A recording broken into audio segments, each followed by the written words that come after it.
Mark Twain Selected Works. Extract from Chapter 31 of Roughing It, 1872. There were two men in the company who caused me particular discomfort.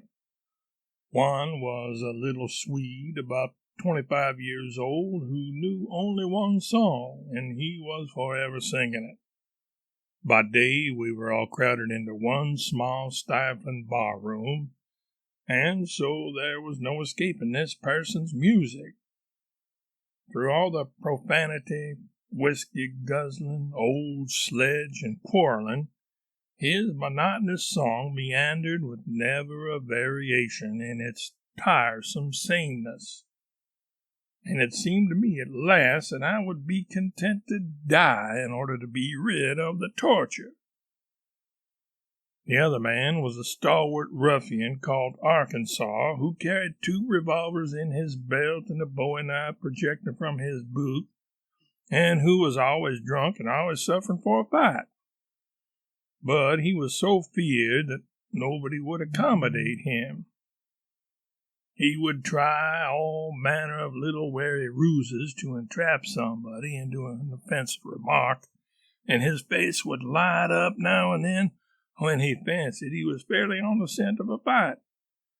But invariably his victim would elude his toils, and then he would show a disappointment that was almost pathetic. The landlord, Johnson, was a meek, well-meaning fellow, and Arkansas fastened on him early as a promising subject, and gave him no rest day or night for a while. On the 4th morning, Arkansas got drunk and sat himself down to wait for an opportunity. Presently, Johnson came in just comfortably sociable with whiskey and said, "I reckon the Pennsylvania election." Arkansas raised his finger impressively, and Johnson stopped. Arkansas rose unsteadily and confronted him. Said he, What do you know about Pennsylvania? Answer me that. What do you know about Pennsylvania?" "I was only going to say." "You was only going to say. You was only going to say. What was you going to say? That's it. That's what I want to know. I want to know what you know about Pennsylvania, since you're making yourself so damn free. Answer me that." "Mr. Arkansas, if you'd only let me." "Who's hindering you? Don't you insinuate nothing agin me. Don't you do it. Don't you come in here bullying around and cussing and going on like a lunatic. Don't you do it, 'cause I won't stand it. If that's what you want, out with it. I'm your man, out with it," said Johnson, backing into a corner, Arkansas following menacingly. "Why, I never said nothing, Mr. Arkansas. You don't give a man no chance. I was only going to say that Pennsylvania was going to have an election next week. That was all. That was everything I was going to say. I wish I may never stir if it wasn't." "Well, then, why didn't you say it? What did you come swelling around that way for and trying to raise trouble?" "Why, I didn't come swelling around, Miss Arkansas. I'm a liar, am I? Great Caesar's ghost!" "Oh, please, Mr. Arkansas, I never meant such a thing as that. I wish I may die if I did. All the boys will tell you that I've always spoke well of you and respected you more than any man in the house. Ask Smith. Ain't it so, Smith? Didn't I say no longer ago than last night that for a man that was a gentleman all the time and every way you took him? Give me Arkansas. I'll leave it to any gentleman here if them weren't the very words I used. Come now, Mr. Arkansas, let's take a drink. Let's shake hands and take a drink. Come up, everybody. It's my treat. Come up, Bill, Tom, Bob, Scotty. Come up. I want you all to take a drink with me in Arkansas. Old Arkansas, I call him, bully old Arkansas. Give me your hand again. Look at him, boys. Just take a look at him. There stands the whitest man in America, and the man that denies it has got to fight me, that's all. Give me that old flipper again."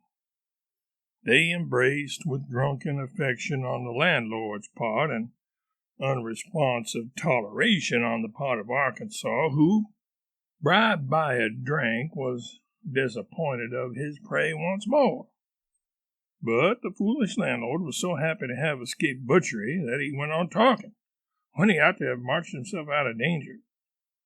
The consequence was that Arkansas shortly began to glower upon him dangerously, and presently said, "Landlord, will you please make that remark over again, if you please?" "I was a-saying to Scotty that my father was upwards 80-year-old when he died." "Was that all that you said?" "Yes, that was all." "Didn't say nothing but that?" "No, nothing." Then an uncomfortable silence. Arkansas played with his glass a moment, lolling on his elbows on the counter. Then he meditatively scratched his left shin with his right boot, while the awkward silence continued. But presently he loafed away toward the stove, looking dissatisfied, roughly shouldered 2 or 3 men out of a comfortable position, occupied it himself, gave a sleeping dog a kick, sent him howling under a bench, then spread his long legs and his blanket coat tails apart and proceeded to warm his back. In a little while he fell to grumbling to himself, and soon he slouched back to the bar and said, "Landlord, what's your idea for raking up old personalities and blowing about your father? Ain't this company agreeable to you, ain't it? If this company ain't agreeable to you, perhaps we'd better leave. Is that your idea? Is that what you're coming at?" "Why, bless your soul, Arkansas, I wasn't thinking of such a thing. My father and my mother—" "Landlord, don't crowd a man. Don't do it. If nothing will do you but a disturbance, out with it like a man.